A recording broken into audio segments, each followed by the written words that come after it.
So we waited in the hospital while my mom went to go get her gamma surgery done.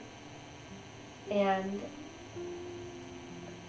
when she came back, she had 4 holes in her head. Watching them, the doctors,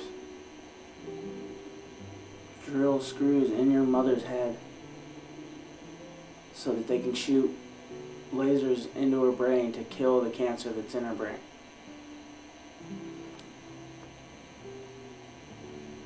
She just looks so invulnerable. You just want to help her.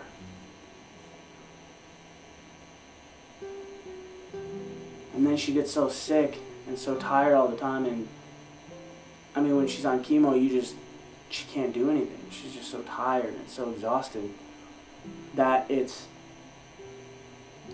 the hardest. I mean, it's just, you want to do all the things that you used to do with your mom or your dad when she wasn't on chemo. But when she gets on chemo, it takes all the energy out of her. She goes to work. When she comes back, she's just exhausted. She just wants to go to sleep. I mean, we used to watch TV all the time and, go to the mall, go outside, do all the stuff. But when you're on chemo and all these other drugs, it takes everything out of you. My littlest sister asked my mom if she could go to the park the other day. My mom said no because I'm tired. My little sister then said, Mommy, you're always tired. And then my mom cried because she knows that it's true. That this is happening to her and she could miss out on all the great times that she could have with our family.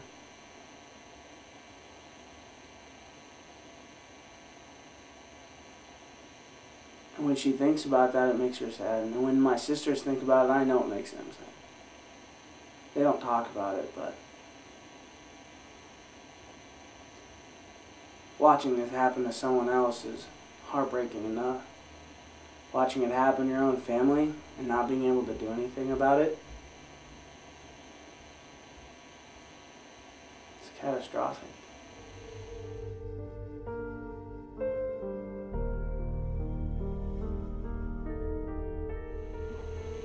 Just seeing my mom so sick and I couldn't do anything for her was really hard for me because she does so much for me when I'm sick. Even when she's not feeling good, she gets up and helps me and does whatever she can to make me feel better. And I just felt helpless and like I couldn't do anything to help her because the medicines and everything that she was taking was making her sick, and I couldn't do anything for it. And it was just the worst feeling to see her laying in bed sick and I couldn't help her. That was just horrible. My mom missed out on a lot of things because of this, and she couldn't go to my nationals for cheerleading, and so it was just me and my dad when we went to that, and she had to stay home with my sister and my brother.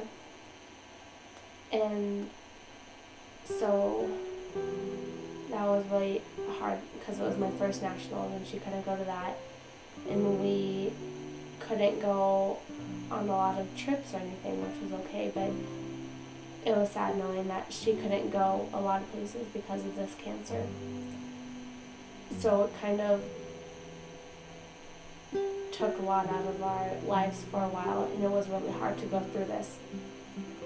But we had a lot of people there to help us get through it.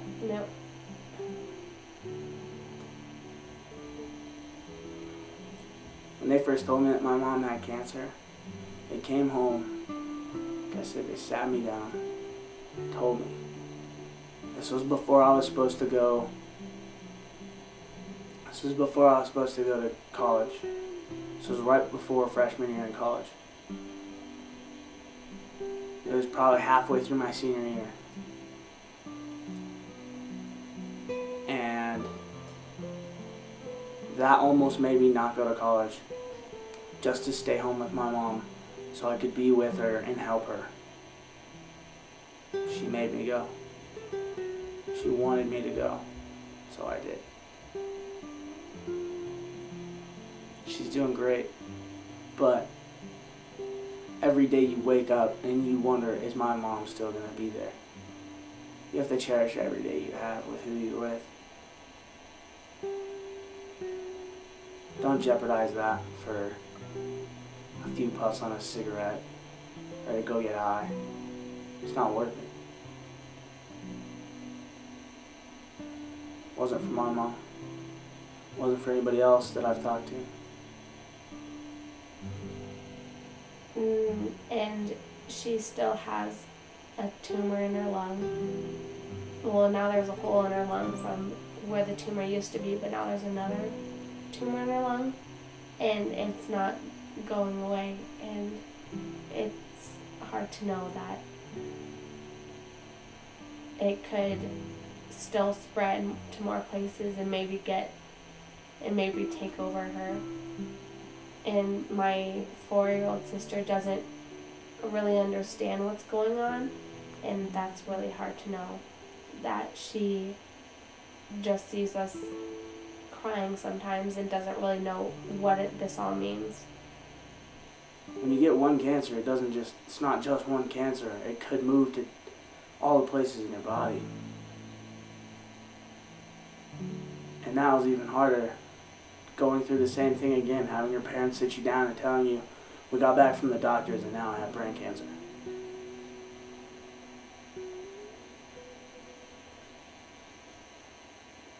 There are some things in this world that people just shouldn't have to go through. And that's one of them. You don't want somebody that you love, you don't want to put them through that. I haven't touched a cigarette, a hookah, a cigar, weed, anything. I haven't touched anything once it's happened.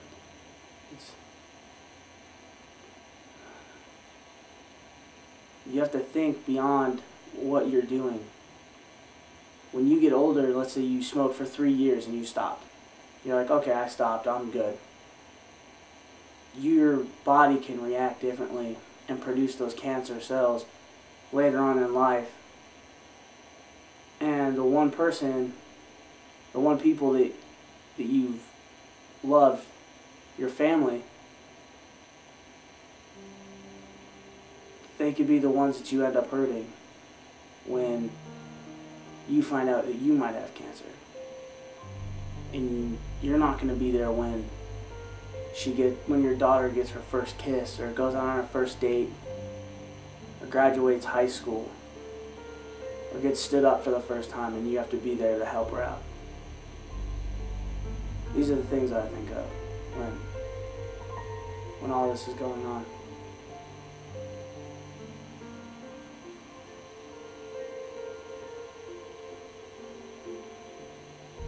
A lot of people around me have been faced with these problems. The first thing I think of when a new one comes up is my sisters. I think a lot of siblings do that. They think of their other younger or older siblings before they think of themselves. I honestly don't know what I would do without my mom. But I don't know what I'd do without my mom. Up in college, I told her that I had to go to the hospital. I had to go to the doctors because I was sick. She wanted to drive up that night during the week and bring me soup to make me feel better. And I told her no, but when someone does that, you know that they love you with all their heart.